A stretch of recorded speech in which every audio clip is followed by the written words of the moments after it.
joined by the Samsung Galaxy S6 Edge Plus. This is the newest, kind of flagship phablet sort of from Samsung. We're really gutted that they're not paying more attention to the Note 5 here in the UK. Instead, all the focus is going to go on this puppy. You've got a 5.7-inch Quad HD display, but obviously it's a curved display, just like the Samsung Galaxy S6 Edge before it. You can see the display takes up most of the screen. It's quite nice in terms of the in-hand feel. The sides kind of curve slightly up just to accommodate your hands a little bit better. You've got a 5-megapixel front camera, a home button which doubles up as a fingerprint scanner, and 2 capacitive buttons either side of it. On the right-hand side is where you can see the power button, physical power button. Down at the base, USB. Sadly, it's not a USB Type-C, rather a USB 2. 3.5mm headphone jack and a loudspeaker. Metal frame. Left-hand side is that volume rocker.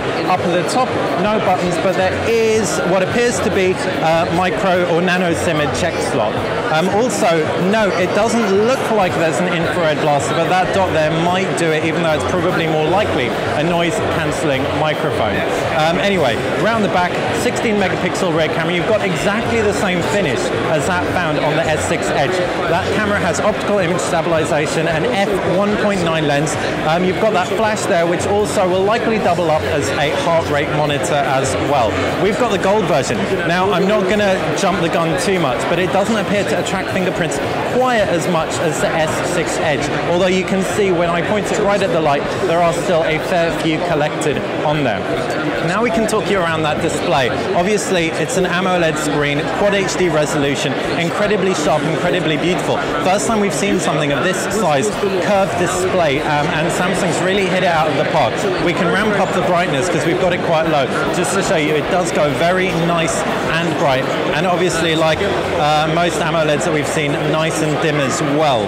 We can whack it up, bring it a little bit closer, and swipe through the UI just so you can get a feel of exactly how it looks. Jumping through to home, I can run you through that UI, and Samsung's focused on the Edge a little bit more than they did before. So if I was to swipe in from the right, you can see rather than just having contacts, you've also got applications that populate the Edge as well. And you can obviously swipe through to the contacts too. But generally, we weren't too enamored by the functionality of the Edge, and I'm still not really sold on that. I'm more sold on just how beautiful it looks. The design of this is reason enough to get it. The UI is comprised of home screens, as you can see, Flipboard briefing on the left, but hopefully once again you can turn that off, as I was never a massive fan. Long pressing, you can see you've got themes. You can change the screen grid, so you can change the layout to take full advantage of that nice big display. It's pulled down from the top, and you can see you've got your notifications and quick toggles, and swipe up. Your applications tray icon is on the bottom right, and I can swipe through. Pretty standard stuff. There is a new version of SideSync on here, SideSync 4.0 I believe, so you'll be able to have a virtual Android system running on your PC. Otherwise, really simple UI, very similar to what we've seen before. As far as the camera goes, it's a 16-megapixel snapper, again, very similar to what we've seen before. As you can see though, you can do this new thing called a video collage. So if I open up the videos or the gallery, the guys at Samsung already recorded one so that we can see exactly what it looks like, where you can have a collage with multiple videos running simultaneously, which is quite fun.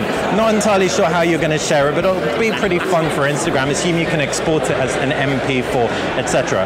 The camera UI is basically the same though, so ultimately a very simple but impressive UI. What's really impressive is the power under the hood. The Exynos 7 processor is an octa-core, 1 clock to 1.5 gig, 1 clock to over 2 gig, so it'll be relatively efficient, but you've also got 4 gigabytes of RAM on here, so we don't anticipate that Quad HD display will throw any issues this phone's way. 4 gig of RAM being the most that I've personally seen on a smartphone to date. Other key highlights, up to Cat 9 LTE depending on your region. In the UK it'll support up to Cat 6, and that's with EE. We don't actually know the capacity of the battery. Think it's 3000, that's what was leaked, but we'll overlay the actual battery capacity on screen.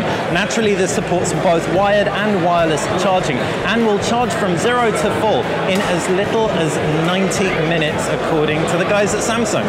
So that's been the Samsung Galaxy S6 Edge Plus. Quick quick hands-on. Hopefully you've enjoyed it. If you've got any questions about it, just fire them in the comments section below. Obviously, if you want us to try anything out, we've got this phone now. We'll hopefully get it from Samsung soon for review. We'll throw any questions that you fire us straight to Samsung. Thanks for watching BTech.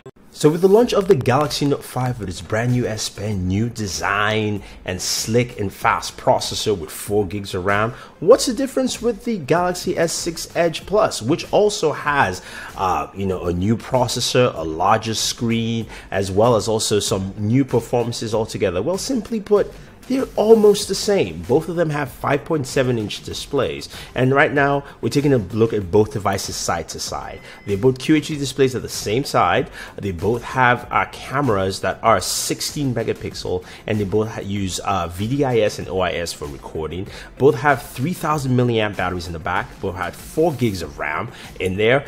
They both have wireless charging, fast wireless charging. But one of the main differences, of course, is the S Pen for the Galaxy Note 5, and of course the lack of an S Pen for the S6 Edge Plus. Now both of them are running Android 5.1.1, and of course the S6 Edge has the Edge screen with the Edge apps, as well as also the Edge functionalities all together. So that's something that's different. So both devices are very similar in terms of specs, from display, storage, of course a lack of micro SD, as well as RAM and processor. But they differ of course with the S Pen and the Edge screen. So that's where you have differences there. We'll give you our full reviews on both devices and of course a full comparison. Until then, don't forget to like and share this video, favorite this video, subscribe to the channel, and always enjoy your entertainment.